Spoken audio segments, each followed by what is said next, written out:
Hello there everyone, welcome back to our channel. In today's video, you are going to see how to hide Instagram stories on Android. So let's head over to our Instagram application for that.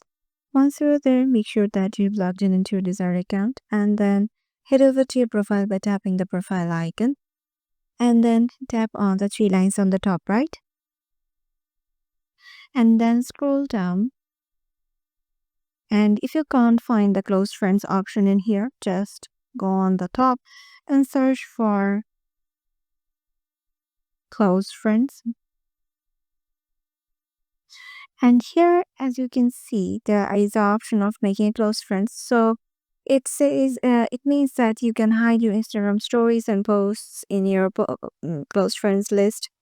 And it means that you can select a few people as your close friends whom you want to show your stories or post and hide from the others. So here you will have to just check mark on that specific people and it will be added to your close friends list. And if you want to just clear everything from here, just tap on clear all and then all your close friends list will be cleared.